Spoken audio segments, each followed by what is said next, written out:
Bienvenidos a nuestro podcast fundamental, en el que estaremos discutiendo de una manera resumida el Catecismo Bautista, y esto con el propósito de incentivar el aprendizaje de doctrinas fundamentales, comenzando con nuestra familia y así impactando nuestras iglesias locales. Ahora, acompáñame a estudiar la siguiente pregunta.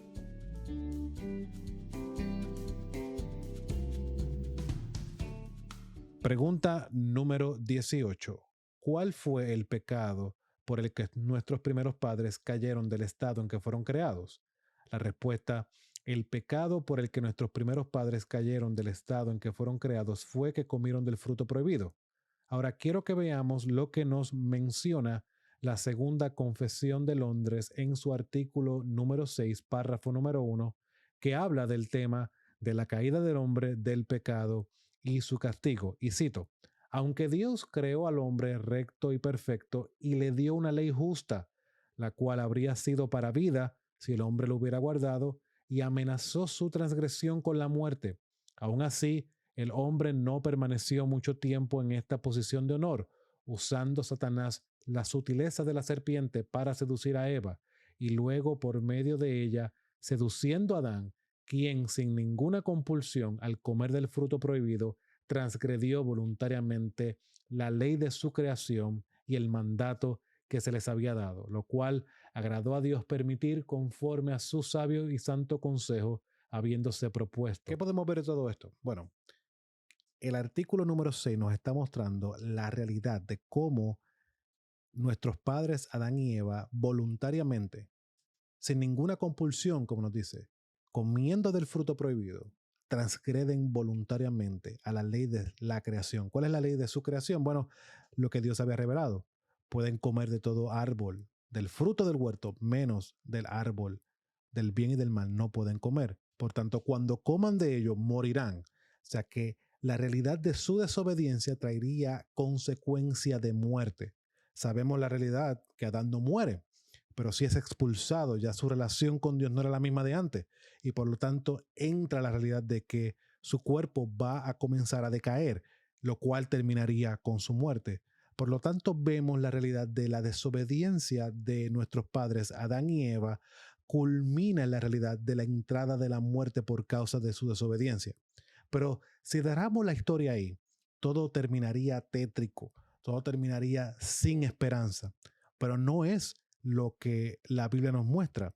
Génesis capítulo 3, versículo 15, hay una esperanza, hay el protoevangelio, el primer evangelio, la esperanza de que alguien vendría a arreglar lo que Adán corrompió, lo que Adán por su desobediencia causó. ¿Y quién sería esto? Bueno, la simiente de la mujer que aplastaría la cabeza de esta serpiente, mostrándonos así y apuntándonos hacia la realidad de que alguien vendría a arreglar nuestros problemas, lo cual el apóstol Pablo en Romanos capítulo 5, versículos 12 al 15, ata estas dos cosas y nos recuerda que Adán es una figura de uno que vendría y que este que vendría no fallaría. Mire lo que recuerda el apóstol Pablo en Romanos capítulo 5, versículos 12 al 15. Por tanto, tal como el pecado entró en el mundo por medio de un hombre, y por medio del pecado la muerte, así también la muerte se extendió a todos los hombres porque todos pecaron.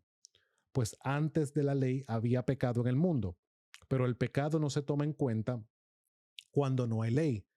Sin embargo, la muerte reinó desde Adán hasta Moisés, aún sobre los que no habían pecado con una transgresión semejante a la de Adán, el cual es figura de aquel que había de venir. Pero no sucede con la dádiva como con la transgresión, porque si por la transgresión de uno murieron los muchos, mucho más la gracia de Dios y el don por la gracia de un hombre, Jesucristo, abundaron para los muchos. ¿Qué nos recuerda este pasaje? Bueno, que Adán es una figura, es un tipo de Cristo. Adán es una figura que funcionaría como profeta, como rey, como sacerdote, y al fallar apunta a uno que Dios ya ha orquestado desde antes de la fundación del mundo, a Jesucristo hombre, al Mesías, que vendría como profeta, como rey, como sacerdote, a salvar al pueblo de su pecado. Él vino a salvar lo que se ha perdido. Él es el Cordero de Dios que quita el pecado del mundo. Él es la simiente de Abraham. Él es el hijo de David que ocuparía ese reino que no tendrá fin. Mi hermano, yo quiero que al meditar en esto tú entres en regocijo, porque a pesar de lo tétrico, de lo oscuro del pecado, Dios, por medio de este plan tan hermoso de redención, nos apunta a uno que vendría, a uno que es suficiente y el cual, hermano y hermana, debemos de continuamente confiar en lo que Él ha hecho. Recordar lo que Jesús ha hecho nos debe animar a continuar corriendo la carrera de la fe, a saber que vivimos esperanzados en este mundo, a saber que no todo está perdido, a saber que llegará un día que Él enjugará toda lágrima de nuestros ojos, no habrá más llanto, no habrá más dolor.